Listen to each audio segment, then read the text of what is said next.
അമ്മയുടെ കളിയാക്കൽ കേട്ട് ഞാൻ വേഗം മുകളിലത്തെ നിലയിലേക്ക് പോയി. അപ്പോൾ രമ്യ ചേച്ചിയും ദിവ്യ ചേച്ചിയും എന്തോ പുസ്തകം നോക്കുന്നതാണ് കണ്ടത്. ഇതെന്താണാവോ ഇവർ ഇത്ര താല്പര്യത്തോടെ നോക്കുന്നത്? ഞാൻ അതും ചിന്തിച്ച് മെല്ലെ അവരുടെ പിന്നിൽ നിന്നും ഏന്തി വലിഞ്ഞു നോക്കിയപ്പോൾ അത് കണ്ട് എൻ്റെ കണ്ണ് രണ്ടും പുറത്തേക്ക് തള്ളിപ്പോയി.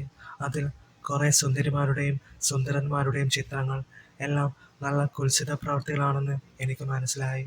ഞാൻ അതും നോക്കി വായും പൊളിച്ച് അവിടെ അങ്ങനെ നിന്നു. ഇതൊക്കെ ആരാ ചേച്ചി?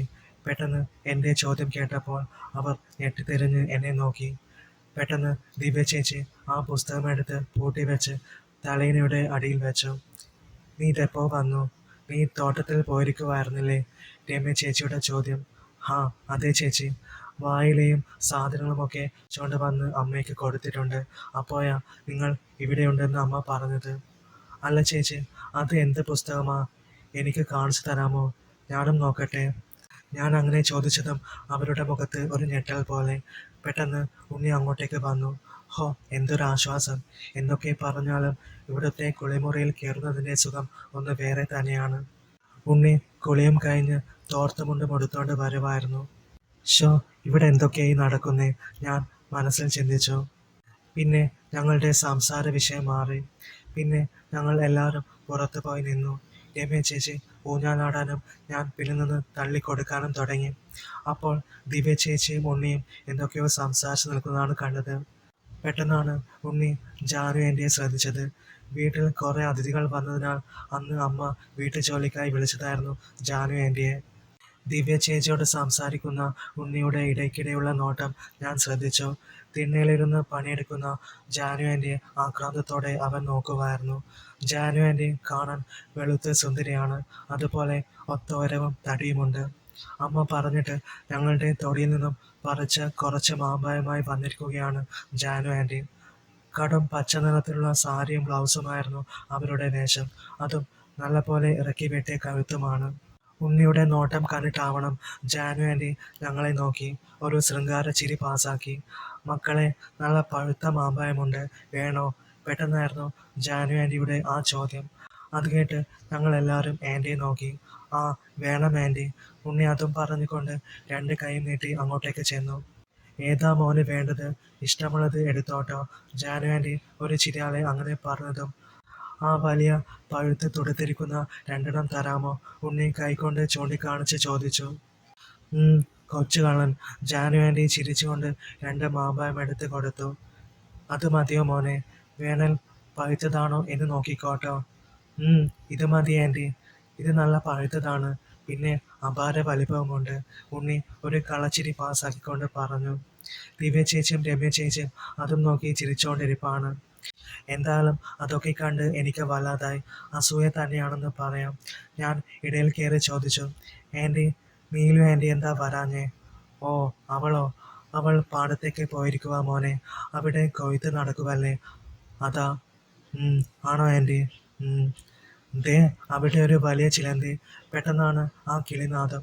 അത് കേട്ട് ഞങ്ങളെല്ലാവരും അങ്ങോട്ട് നോക്കി. അത് അമ്മുവായിരുന്നു, ജാനു ആൻ്റിയുടെ മോൾ. അമ്മുവിനെ കണ്ടതും ഉണ്ണി വായും പൊളിച്ച് അവളെ നോക്കി. സത്യം പറഞ്ഞാൽ അമ്മു എൻ്റെ ആളായിരുന്നു. അതായത് എനിക്ക് അവളോട് പ്രേമമായിരുന്നു. പക്ഷെ അത് ആർക്കും അറിയില്ല, അവൾക്കും അറിയില്ല. ഉണ്ണി അവളെ തന്നെ നോക്കുന്നത് കണ്ടപ്പോൾ എനിക്ക് ദേഷ്യം വന്നു. മാത്രമല്ല, എന്നേക്കാൾ സുന്ദരനായ ഉണ്ണിയുടെ നോട്ടം കണ്ട് അവളുടെ മുഖത്തും ഒരു നാണം പോലെ. അവരുടെ ശ്രദ്ധ മാറ്റാനായി ഞാൻ ചോദിച്ചു, എവിടെയാ അമ്മു ചിലന്തി? ദേ, അടുക്കളയില്ല. ഭയങ്കര വലിപ്പമാ. അതിനെ ഒന്ന് പുറത്തേക്ക് ഓടിച്ചു വിടാമോ?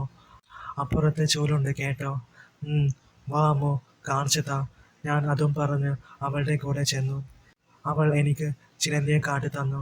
ഞാൻ ചൂലെടുത്ത് ചിലന്തിയെ ജനാല വഴി ഓടിച്ചു വിട്ടു.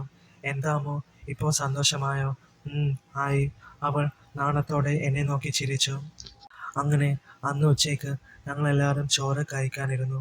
അമ്മയും അമ്മായിയും അമ്മാവനും ദിവ്യ ചേച്ചിയും രമ്യ ചേച്ചിയും പിന്നെ ചിഹ്നവും കഴിക്കാനിരുന്നു. ഞാനും ജാനു ആൻ്റിയും എല്ലാവർക്കും ചോറ് വിളമ്പാൻ തുടങ്ങി. വാ, നീയും ഇരിക്കുക എന്ന് പറഞ്ഞ് അമ്മ കൈപിടിച്ച് ക്ഷണിച്ചു. ഇല്ല, ഞാൻ പിന്നെ കഴിച്ചോളാം, നിങ്ങൾ കഴിക്കുകയെന്ന് ആൻ്റി പറഞ്ഞു. അത് പറ്റില്ല, നീയും വാ ഇരിക്കുമെന്ന് പറഞ്ഞ് അമ്മ ആൻ്റിയെ പിടിച്ചിരുത്തി. ചോറുണ്ണുമ്പോൾ ഞാൻ ദിവ്യ ചേച്ചി നോക്കി കണ്ണുകൊണ്ടും കൈകൊണ്ടും ആംഗ്യം കാട്ടി. എന്താടാ ഒന്ന് ചുമ്മാതിരി എന്ന് ചേച്ചി ആരും കാണാതെ പറഞ്ഞു. അങ്ങനെ ഭക്ഷണമൊക്കെ കഴിച്ചു കഴിഞ്ഞ് കൈ കഴുകിക്കഴിഞ്ഞ് എല്ലാവരും കോലായിലിരുന്ന് വർത്തമാനം തുടങ്ങി. അപ്പോൾ ഞാൻ അങ്ങോട്ടേക്ക് പതുങ്ങി ചെന്ന് ദിവ്യ ചേച്ചിയോട് അപ്പുറത്തേക്ക് വാ എന്ന് ആംഗ്യം കാണിച്ചുകൊണ്ട് വിളിച്ചു.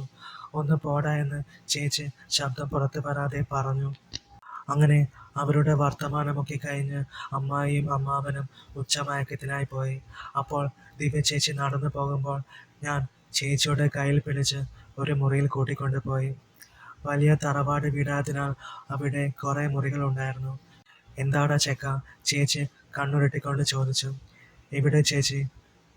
എന്ത്? താ ചേച്ചി. എടാ എന്തോന്ന് തരാൻ? ഓ പിന്നെ ഒന്നും അറിയാത്തതുപോലെ. ചേച്ചി തേൻമിഠായി താ. ഹോ എൻ്റെ ദൈവമേ, അവൻ്റെ ഒരു തേൻമിഠായി. നീ വലിയ ചെക്കനായില്ലേ, എന്നിട്ടാണോ ഇങ്ങനെ? ഓഹോ ആണോ, എന്നാ വേണ്ട. ചേച്ചി തെങ്ങ് കയറാൻ വരുന്ന ബാബു ചേട്ടനുമായി പ്രേമത്തിലാണെന്ന് ഞാൻ അമ്മയോട് പറഞ്ഞു കൊടുത്തിട്ട് വരാം. ഞാൻ അതും പറഞ്ഞ് തിരിഞ്ഞു നടന്നപ്പോൾ ചേച്ചി പിന്നിൽ നിന്നും എൻ്റെ കൈ പിടിച്ച് നിർത്തി. ഡാ ഒന്ന് നിന്നെ, അങ്ങനെ പിണങ്ങി പോവാതെ. ചേച്ചി തമാശയ്ക്ക് പറഞ്ഞതല്ലേ. ആഹാ, അങ്ങനെ വായിക്കുക. ചേച്ചി അതെവിടെയാ വെച്ചിരിക്കുന്നതെന്ന് പറഞ്ഞാൽ മതി, ഞാൻ പോയി എടുത്തോളാം. അപ്പോൾ പിന്നെ എനിക്കിതുപോലെ വന്ന് ചേച്ചിയെ ബുദ്ധിമുട്ടിക്കേണ്ടല്ലോ. ഞാൻ ചിരിച്ചുകൊണ്ട് അങ്ങനെ പറഞ്ഞപ്പോൾ ചേച്ചി പറഞ്ഞു, അയ്യടാ അങ്ങനെ നീ ഇപ്പോൾ എൻ്റെ ബുദ്ധിമുട്ട് മാറ്റണ്ട കേട്ടോ. നീ ഇവിടെ നിൽക്ക്, ഞാനിപ്പോൾ എടുത്തിട്ട് വരാം. ദേ ഇവിടെ തന്നെ നിന്നേക്കണം കേട്ടോ, പിന്നാലെ വന്നേക്കരുത്. ശരി ചേച്ചി. അങ്ങനെ കുറച്ച് സമയം കഴിഞ്ഞപ്പോൾ ചേച്ചി തേൻമിഠായുമായി വന്നു. താങ്ക് യു ചേച്ചി എന്നും പറഞ്ഞ് ഞാൻ ചേച്ചിയുടെ കവിളിൽ നുള്ളിയിട്ട് താഴേക്കോടി. താഴേക്ക് വന്ന് ഞാൻ ആ കാഴ്ച കണ്ട് ഞെട്ടി. ഉണ്ണി അമ്മുവുമായി സംസാരിച്ചിരിക്കുന്നു. അവർ കോലായിൽ കാറ്റുകൊണ്ട് അങ്ങനെ രസിച്ചിരിപ്പാണ്.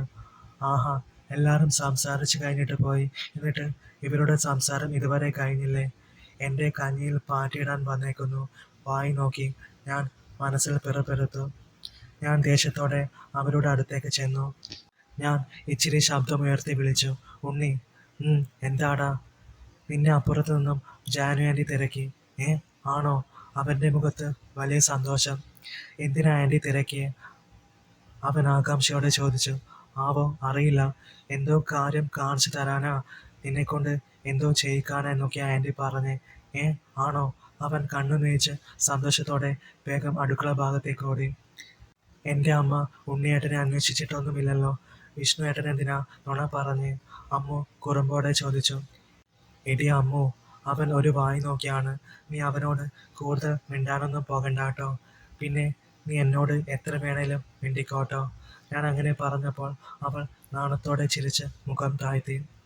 അങ്ങനെ ഞാനും അവളും സംസാരിച്ചുകൊണ്ടിരുന്നപ്പോഴാണ് പുറത്ത് കോഴി വിൽപ്പനക്കാരൻ ചേട്ടൻ വന്നത്.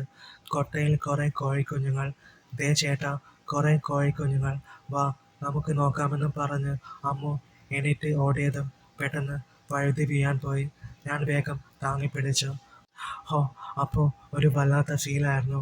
ഞങ്ങൾ പരസ്പരം കണ്ണുകൾ നോക്കി കുറച്ചു നേരം അങ്ങനെ നിന്നു. ഇത് കണ്ടുകൊണ്ടാണ് ദിവ്യ ചേച്ചി അങ്ങോട്ടേക്ക് വന്നത്. ഈ കാഴ്ച കണ്ട് ചേച്ചി ഒന്ന് ചുമക്കുന്ന ശബ്ദമുണ്ടാക്കി. അത് കേട്ട് ഞങ്ങൾ വേഗം പിടിവിട്ട് നിന്നു. ദിവ്യ ചേച്ചി ചിരി അടക്കി പിടിച്ചുകൊണ്ട് തലയാട്ടിക്കൊണ്ട് പറഞ്ഞു, ഓഹോ, അപ്പോൾ ഇവിടെ ഇതൊക്കെയാണല്ലേ പരിപാടി. നടക്കട്ടെ നടക്കട്ടെ. അത് ചേച്ചി, ഞാൻ വീഴാൻ പോയപ്പോൾ വിഷ്ണുവേട്ടൻ എന്നെ പിടിച്ചെന്നേയുള്ളൂ. അമ്മ അത്രയും പറഞ്ഞപ്പോൾ ദിവ്യ ചേച്ചി ഇടയിൽ കയറി പറഞ്ഞു, വീഴലും പതുകലുമൊക്കെ ഞാൻ ശ്രദ്ധിക്കുന്നുണ്ട് കേട്ടോ. എടാ വിഷ്ണു മോനെ, കൊച്ചു കള്ള, ഇനി നീയാണ് എനിക്ക് തേൻമിഠായി വാങ്ങിത്തരേണ്ടത് കേട്ടോ, അല്ലെങ്കിൽ ഞാനിത് എല്ലാവരോടും പറഞ്ഞു കൊടുക്കും. ചേച്ചി, അതിന് ഞങ്ങൾ തമ്മിൽ ഒന്നുമില്ല കേട്ടോ. ഉവ്വ ഒന്നുമില്ല, ഞാൻ എല്ലാം ശ്രദ്ധിക്കുന്നുണ്ടായിരുന്നു. എനിക്ക് ആദ്യമേ സംശയമുണ്ടായിരുന്നു, എന്തായാലും ഇപ്പോൾ അത് ഉറപ്പായല്ലോ. ഡാ വിഷ്ണു, പെട്ടെന്നാണ് ഉണ്ണി അവിടേക്ക് വന്നത്. എടാ നീ എന്നെ പറ്റിച്ചു അല്ലേ? അത് കേട്ടപ്പോൾ ഞാൻ പല്ലിളിച്ചു. എന്ത് പറ്റി ഉണ്ണി?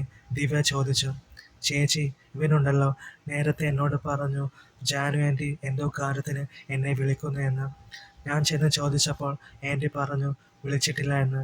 പിന്നെ പറഞ്ഞു, ഏതായാലും നീ വന്നതല്ലേ, ഈ ചെമ്പും പാത്രമൊക്കെ തട്ടിൻ പുറത്ത് വെച്ചേക്കെന്ന്. അങ്ങനെ കഷ്ടപ്പെട്ട് അതൊക്കെ അടുക്കി വെച്ച് കൊടുത്തിട്ട് വരുന്ന വയ്യ മേലാകെ കരിയും പൊടിയുമൊക്കെയായി. അത് കേട്ടപ്പോൾ അമ്മു ചിരിച്ചു. എടാ, നീ ആള് കൊള്ളാലോടാ. ദിവ്യ ചേച്ചി എന്നെ തുറച്ചു നോക്കി. എടാ ഉണ്ണി, നീ വിഷമിക്കണ്ടാട്ടോ. ഇവനിട്ട് പണി കൊടുക്കാൻ എനിക്കൊരു കാര്യം കിട്ടിയിട്ടുണ്ട്. നമുക്ക് അത് വെച്ച് നീങ്ങാം. ദിവ്യ ചേച്ചി പറഞ്ഞത് കേട്ട് ഞാൻ ഞെട്ടി.